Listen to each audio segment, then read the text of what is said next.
exactly. Yeah. You want me to call you Anthony? You want me to call you Coach? Anthony's great. Anthony's great. And I'm going to get started because I'm tired of waiting on Kaiser, and he's got to figure out a way to get in the building. Let's do it. All right, we're joined by Anthony, who's in charge of volleyball performance at SMU. We're excited to have him. I know he's got a lot of Texas ties and is a busy man and our internet stalking, man. I love people that love to do podcasts because they like sharing information. They don't feel like they have secrets and they invented stuff. And I enjoyed listening to a lot of yours and assigned some of these interns to listen. And just, I guess it all started, I followed you on Instagram, and I was like, one, he's posting great content, not just silly stuff. And it's different. Some of the eccentric, I haven't seen weight releasers outside of powerlifting ever, really. So, and, you know, the partials, and I was, man, I got to get a hold of Anthony and talk with him, and this is a great opportunity. So we appreciate your time, Coach, and we're glad. Thank you. This is great. Yeah. And then I'm filling in for Brock Calvillo. He's feeling under weather. We've got Blake Wilson, got Ashley Easley, and then Kaiser Decker will be in because it is intern chit-chat. I'm helping guide it, but I thought what a great opportunity for young minds to learn from your experience. So I'm going to start it off, man. Strength, conditioning, nuts and bolts kind of segment. Help me. I'm so naive and uneducated. Squat wedges. That's what I call them. What do you call them? Yeah, squat wedge, slant board. It's all the same thing. I've never used them. Tell me what I'm missing out on. Yeah, I think like in this time of college athletics, like the time to develop has become so small with the transfer portal. And so any way to amplify the process of learning, like a skill, like a squat, for example, any tool that can help us. And that's, I think, our go-to. Like, I feel like for most people, just elevating the heels to keep their center of mass under them, like it makes a life-changing difference, like immediately.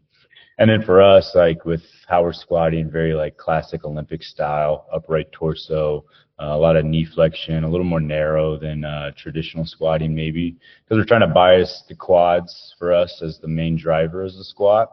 So with that, like you need knee flexion to use the quads, and again, elevating that heel, because usually the lack of knee flexion is probably going to come from the lack of the ankle to be able to dorsiflex. It probably can, but then like your center of mass gets behind you and it gets really awkward. So it just kind of band-aids all those things, you know, without having to like directly target like ankle mobility, or like it just amplifies that process to get us to point A to point B a lot faster without all the stuff in between. So for how we're squatting, very Olympic style, it just gets us to that point a lot faster. Do you ever squat without them or no?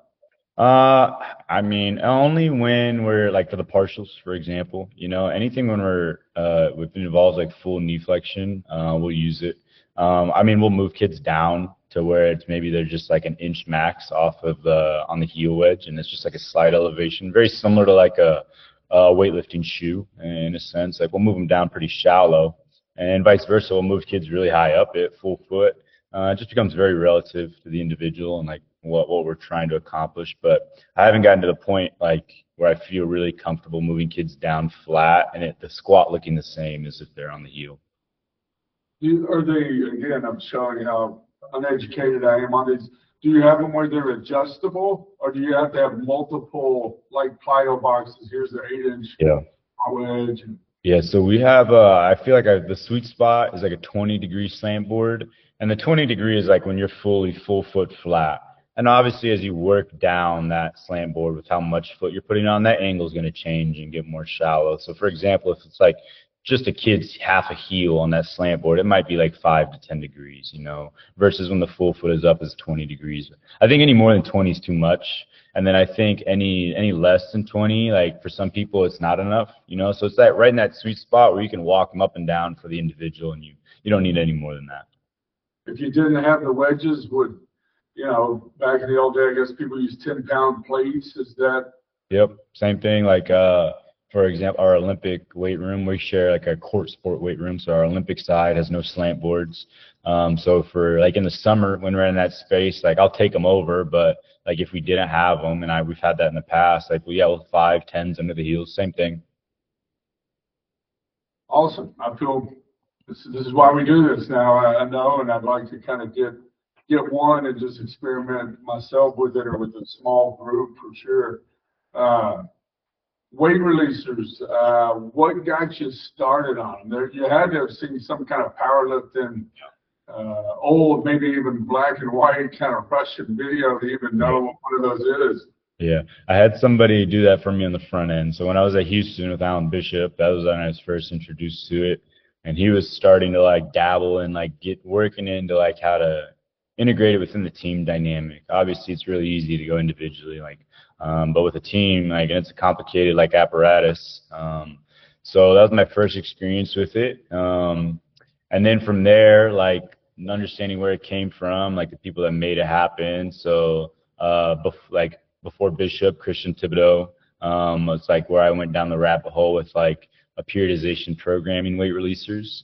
And then even farther back, like you can probably find some crazy Soviet literature, I'm sure.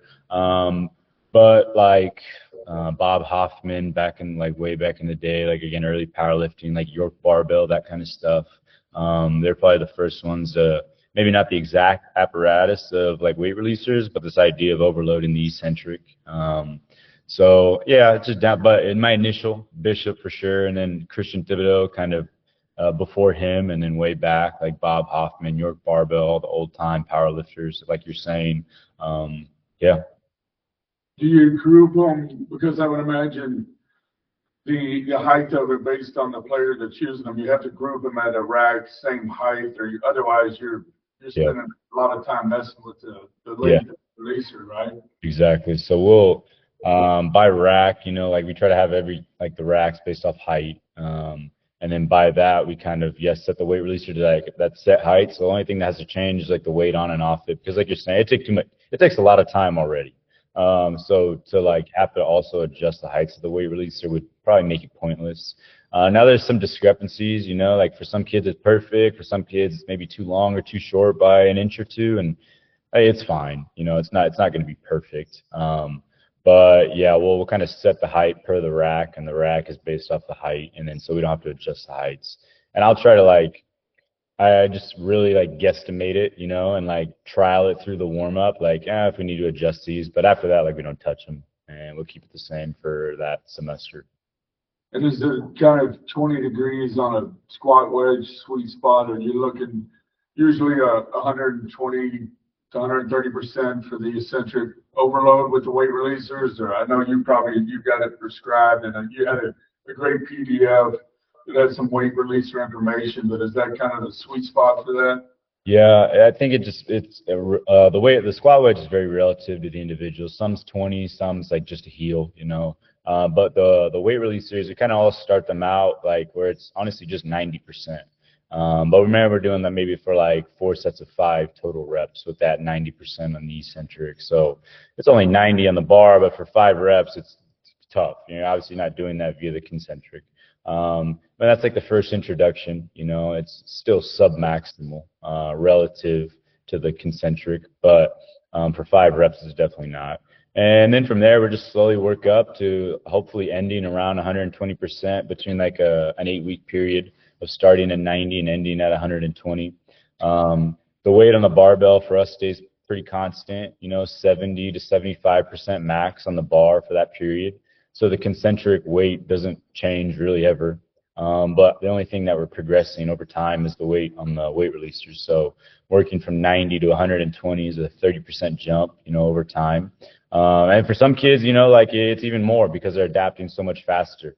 So again, that also becomes relative, like based off of their skill and like just what we're seeing as it's happening. Like I never want to hold kids back. So if there's a session of we're at 120%, let's say like a kid has like 205 on the barbell, but 315 on the lower, and it's crushing it. They're doing their 6-second lower for 3 reps maybe, and it looks great. I'm not going to hold them back. Like we'll bump it up to 140 if they can handle it. you know. But from that standpoint, I've never like planned to go over 120%. Could they handle it? Maybe, but just time being the limiting factor, we haven't gotten past 120. Yeah, and for those, I guess, that have never seen a weight releaser, obviously you can only perform one repetition Yeah. with that overloaded eccentric, and then I guess you prescribe the following reps Yeah. progressively. And the heavier the eccentric overload is, I guess the fewer reps they do once the weight is released. Yeah, sure. So we'll usually work from 5 to 3 in total concentric reps. I've never done more than 3 with the weight releasers on. So for example, if we're doing like this 4x5 at 90, it'll be like a cluster of 2 plus 2 plus 1. So the start of each cluster will have that weight releaser. So that first cluster of 2, the first rep is the weight releaser, then the concentric, and then another rep without the weight releaser, and then the concentric, then the racket. And then we'll reattach the weight releaser and then repeat. So they have 3 reps of that overloaded eccentric, and then 5 total concentric reps.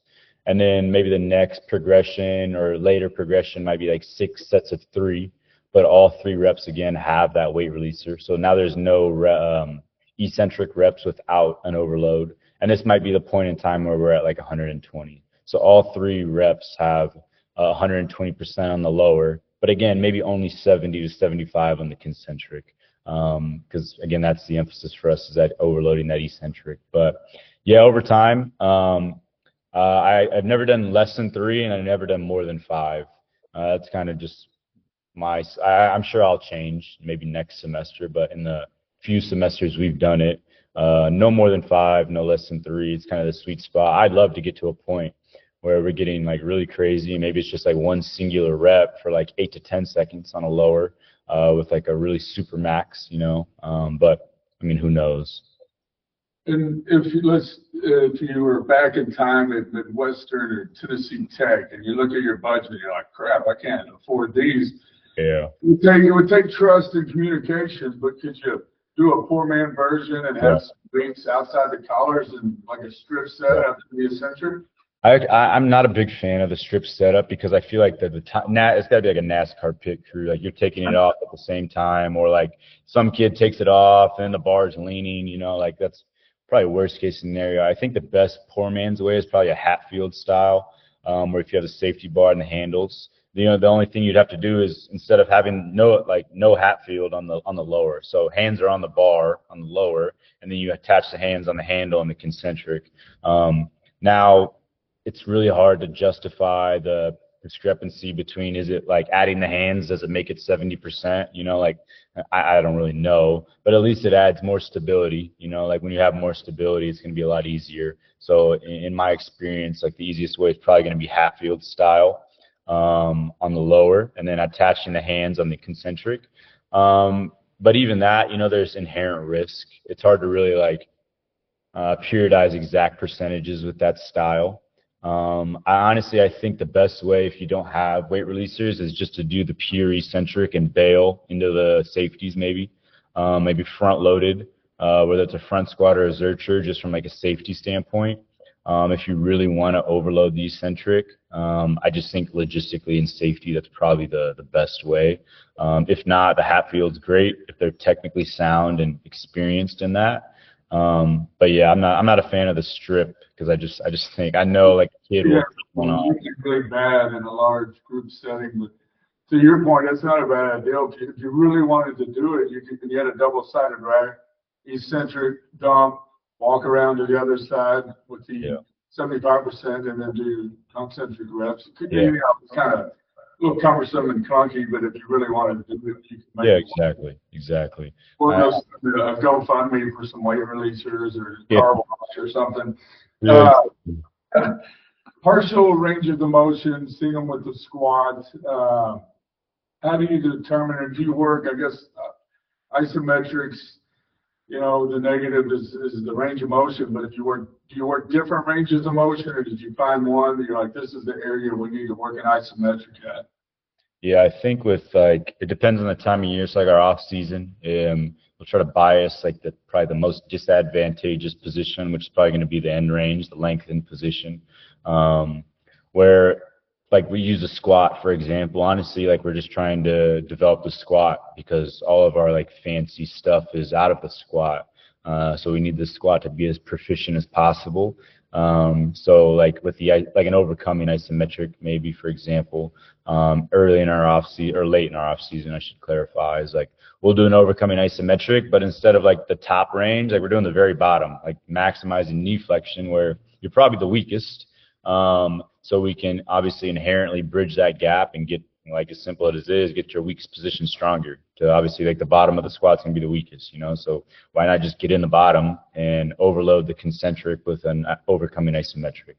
And that's not like nuance, like that's again more an advanced power lifter kind of deal. But like we will go like with the same idea, but maybe we're working like within the set, like the full range. So like set one is the bottom. And then like set two, maybe you're mid-range, 90 degrees, and then set three, you're the top and the strongest, you know. So we're exposing still that full range of motion, but to that overcoming isometric and overloading those positions. And then as we get closer to like right now, for example, like our in season, and like where you still have to work like general to specific, you know, range of motion still. Or maybe we're working like in the top range of motion now. And doing like an overcoming isometric and complexing it with like a jump or a plyometric, you know. So it's really just time of year dependent. Early in the off season, a lot deeper ranges, a lot more time. And then now, like where we're playing or preseason, it's shallower ranges, less time, higher force, maybe complexing it, you know. And then what's the shortest amount of an overcoming isometric and what's the longest? Because I guess you kind of have to plan it out or periodize it. Yeah. Those ranges. I like to do 6 seconds as our shortest because I think there's like a ramping time. You know, you're not going to go 0 to 100 immediately. It's probably going to be the first 1 to 2 seconds before you get to 100. And then you could probably hold that for 3 seconds, maybe 4, you know. But you want to get to that threshold where you're at 100 and it starts to like deviate down, you know. You don't want to leave any juice to squeeze. So I think 6 seconds is a good point to ramp to 100 and then hold it for as long as possible when you're doing it at 100%. And then we've done like in our off season, like I was saying, in that bottom position, we've done it for 20 seconds, you know, where obviously you're not going to push for 100% for 20, but maybe we're trying to maintain 70% for 20 seconds, you know, because again, we're trying to strengthen that bottom position and maybe create awareness. So 20% or 20 seconds for 70%, like that's tough. Like at the end of the day, we're just trying to create awareness. So usually 6 to 20 is kind of the time frame. Obviously 6 being the most intense from how hard you're pushing to 20 being the less. Okay, that's great. All this talk so far has kind of been lower body and I've seen some chin up eccentrics and things, but let's talk like upper body striking power and the ability to just hammer that ball and put it in someone's face on the opposite side of that and crush them. What are you doing to develop the upper body? Is it the same approach? I mean, weight releasers, what are we doing for upper body power? So it's a little different. Like for my upper body, like I just value the chin up, like you're saying. So similar ideas without the weight releaser overloading the eccentric, but more so like from a health standpoint. First and foremost, everything's from a health standpoint. It doesn't matter if they're not playing. So like with the shoulder, for example, it's complex. There's a lot of intricacies and a lot of movements, you know. So within like things that are probably going to yield the most, like from a range of motion standpoint or involvement of things, like I think the chin up is probably the best because just the amount of range of motion the humerus goes through and the shoulder blades, it's a lot, you know. So that's going to yield a big adaptation. So I value the chin up. And then from the standpoint of like females being able to do like a full chin up properly is pretty rare. So it's a big deal from a relative strength standpoint when a female can do a full chin up and with quality, you know, even a weighted chin up. Like anecdotally, like there's not much correlation, but our best athletes, like from a female standpoint, can do a full chin up, and it says a lot from like your nervous system standpoint to even your body composition. Those are all players. So we value the chin up for a lot of reasons. And then, you know, after that, like we're not doing any really advanced methods like the squat. Like keep it really simple with the upper body for females. Chin ups, push ups, overhead pressing, and then like remedial work on the shoulder. It's nothing you've never seen before. We'll apply tempos, in the same way, but not as advanced as with the squat. I think for like specificity wise and like hitting the ball hard or fast is more so technical. So like throwing, I like throwing the football, plyo ball is a very baseball thing, but success leaves clues. Like those dudes throw heat. It's not very different, so taking those traits from baseball with plyo balls and applying it with volleyball, like directly, like again, general to specific, that's very specific, with that skill of hitting and throwing. So yeah, upper body's a lot simpler. The chin-up's a little advanced, but and then the throwing stuff's a little different, but not really reinventing the wheel there. Do you use medicine balls a lot with your team? Yeah, I'm not a ton of like rotational throwing stuff like you would think. I think with that, like going back to hitting and throwing, I just try to get as specific as possible with that technical skill, the arm swing, because that's, there's a learned skill there, and then like you have to be efficient. So I think that's why throwing, we just go right to throwing, like I feel like our best like hitters, I don't want to say best hitters, our most efficient like arm swings have pretty good arms throwing, and there's something to that. But with the med ball stuff, yeah, we'll use med balls. Like we'll obviously do some slams. I really am a big advocate of like using the torso through like big ranges of motion, like the spine. So like a prone throw where you're extending over a med ball on your back and throwing it, like again, a very baseball thing,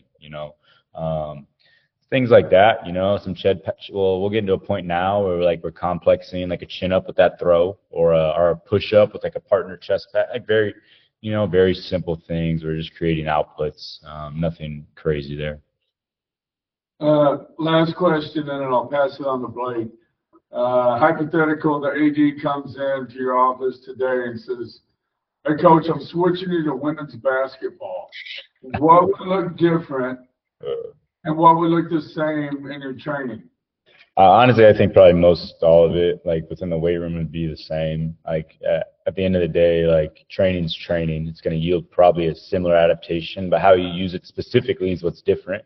Like at the end of the day, it's just the engine, refining the engine. Like you're going to use your quads in basketball. You're going to use your torso in basketball. All those things are the same. The nuance comes in with like the throwing. Probably not going to be throwing. Probably going to not be working as much technical jumping. And so you replace that with, training on the court via sprinting, change of direction, aerobic capacity, conditioning. Like that's the only nuance I think that's really different. But we're still going to squat the same. We're still going to do chin-ups and push-ups. Still going to put weight releasers on the bar. All those things are the same because those are just general qualities. The specificity comes with like the throwing and the technical work on the jump, and with basketball, the sprinting and the conditioning. But outside of that, not really going to change anything. And you don't use GPS with volleyball, and I understand it. All right, you switch to women's basketball. Would you use GPS with that team? Yeah, I would, because I think the component of running is a little different. Like honestly, volleyball, like our practice, it's not hard. Like it's long, but it's not hard. It's a lot of stopping. We don't have to. It manages itself. I don't have to worry about like doing too much. Honestly, most of the times you don't do enough. But vice versa on basketball, historically does too much all the time. It's a year round, like they're always playing. And running's a little bit different of a monster. The change of direction is a lot more wear and tear over time than some things. So, and their lifestyle factors are a lot more, they're terrible in relative to volleyball. They don't take care of themselves the same way as volleyball athletes. So you have to manage them at a different degree. So I would use like a catapult or polar, something along Connexon, something along those lines. And honestly, it just gives constraints to coaches, because like I said, they usually do too much, too often. So it allows you to put constraints on them if they even want to use it. Yeah, with basketball, it is hard to tell. Off season and season, it's all a blur. It looks the same because you can play whenever you want. They will. They'd rather be on the court than in the weight room, so they're gonna take advantage of that. That was awesome, man. I appreciate the nuts and bolts. Now I'm going to pass it on to Blake, more kind of intern business type feedback. Of course. What's up, Coach? So first question, just kind of take me back to your first years of full-time paid coach. Was there something missing or an area that you feel like you could have developed more when you were interning/GA? Yeah, so I just didn't have like the intrapersonal skills with like coaches and support staff and admin. Like that's like being a people person's a skill. You just have to do it. And like I think time, it only gets better with time. So it's hard to like in like an intern position, develop those intricacies with coaches. You're probably not going to be in that position. But you can, with like your supervisors and like, ask them questions on situations. So like, I was never exposed to, and it's hard too, like those hard conversations with coaches if they're unhappy with something. Like, how are you going to react, or how do you respond in a way they can understand and not like piss them off more? Or like being very like have a solution ready. Because honestly, that in my experience, most coaches just like they know there's a problem. They just want to know if you have the answer. They don't want to know why there's a problem. They just want to know if you're going to fix it. So like being able to have a solution as fast as possible. That's another like skill, I think. And like unless you're exposed to it, it's hard to really know. And I don't really have the answer to like figure that out within like your role as an intern outside of just asking these coaches you're around now, like in their experiences in those situations. Because that first one, man, it sneaks up on you and it's tough. But you're only better for it and you learn from it. So yeah, the interpersonal skills, like developing how to communicate with head coaches, because it's different. Like all head coaches are head coaches for a reason, and they're pretty crazy, and they're all crazy in their own facets. So knowing that they're crazy and knowing how to manipulate how you talk to them is a skill in itself. Have you found that when you make them think it's their own ideal, it usually works better? Oh, for sure. My head coach now, like she's so into like social media, seeing things, and she'll ask like, are we doing these things, or what do you think of these things? Would it be good for us to do these things? I'm like, yeah, we already do this. We might not be doing it. She doesn't come in the weight room. She has like no idea what we do on a day to day, which is great. Like she stays out of the way. But like she's into it, and it's like, yeah, for sure, we'll do that, and never do it. All right. So when you first getting started, you kind of seek out a certain coach or program that aligned with your philosophies, or was it just a first job you found, take it, and did you try to be more selective when you advanced in your career? I think like as time went on, much more selective. But I didn't know anything, so I had other people kind of luckily guide me in that direction early. So my first internship when I was at Midwestern State, those GAs, two of the three GAs had been interns at TCU prior. So once I graduated and my time came, they're like, this would be like a great opportunity, like push me into that direction. I had no idea. Like I had no idea what a strength and conditioning internship at like one of these programs entailed outside of like what I had been exposed to at that small division like 2.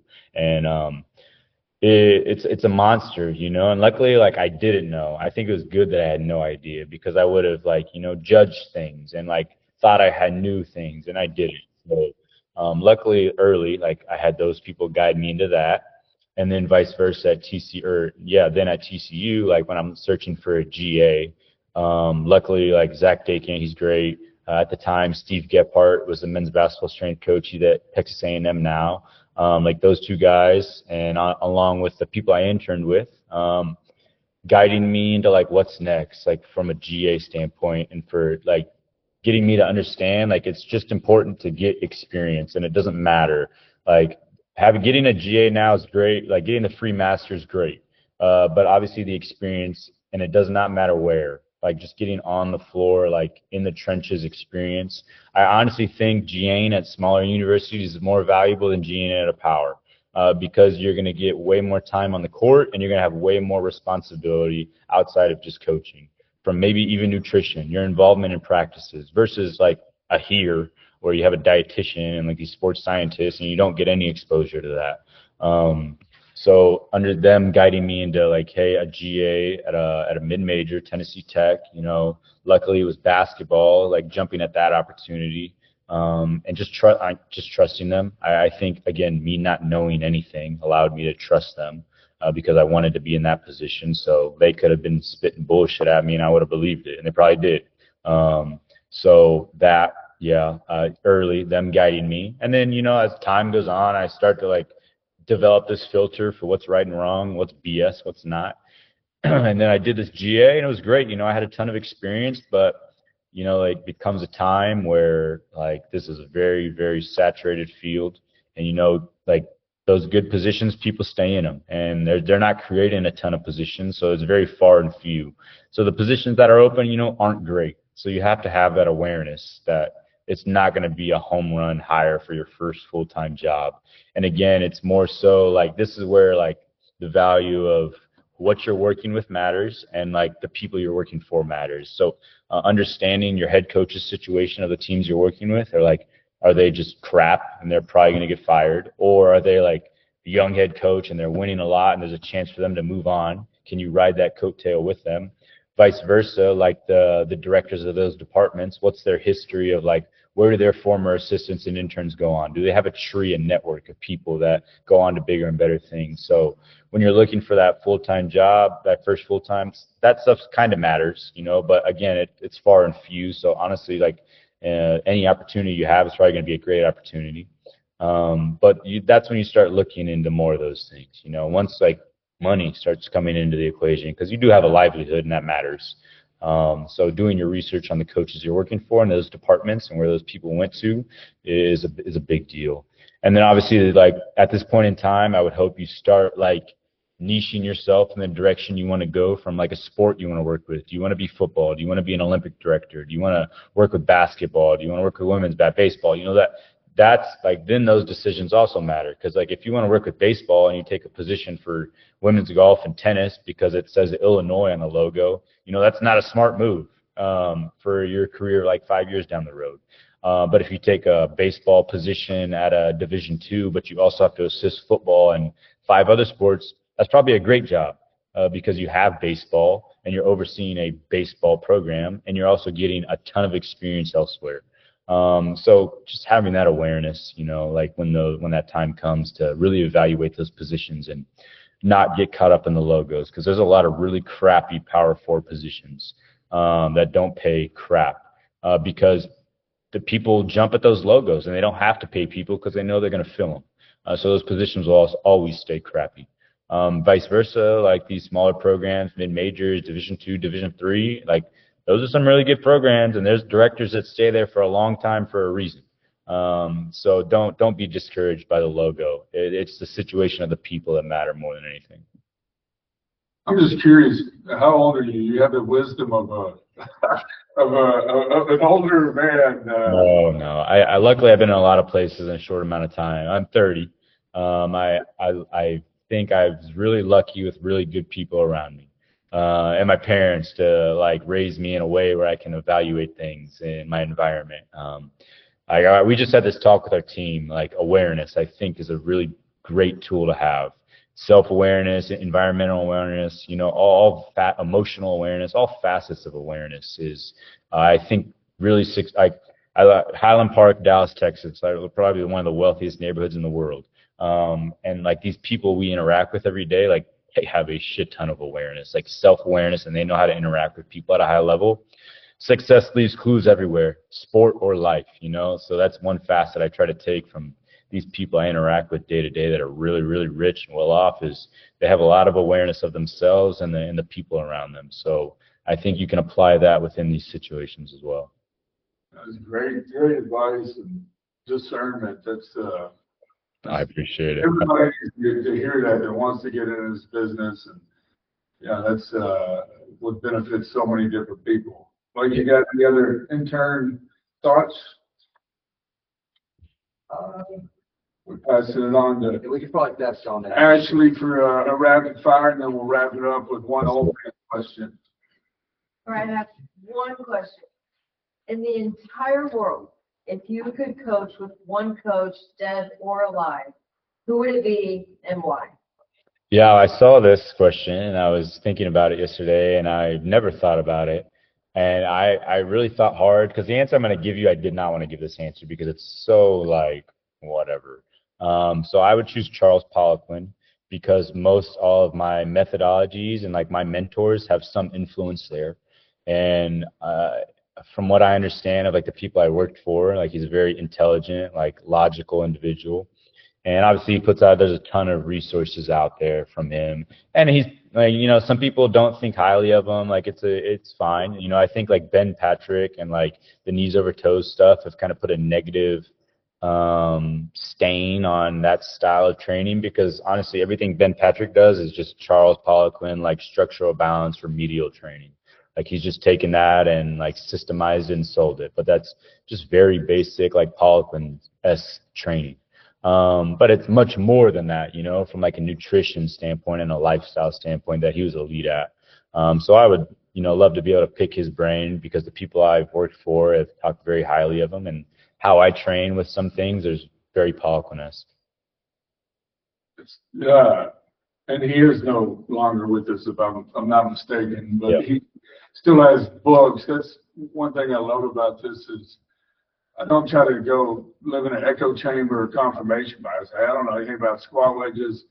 I've heard you and several other mention Christian Thibodeau's books. I've never read those, but I've got them on my list. So that's Charles. I've never read any of his books, but that's something I could add to my list. And it was a great question, and actually great answer. Had me thinking about it. Yeah, and he works with a lot of bodybuilders too. There's a lot of what he did, right? Yeah, a lot of bodybuilding, a lot of like Olympic, like throwing, track and field kind of deals. Was he American? It seems like most of the greats were not. French Canadian. Yeah. Like Thibodeau's Canadian. There's, I don't know, Canada. They must have something going on. I don't know. Yeah, I think the guy that did the French contrast method before Cal Deeks, I think he was a Canadian track coach. You would think there's more Olympic medals, but I don't know. I don't know. Hey. Maybe we're better thieves and we steal their knowledge. Exactly.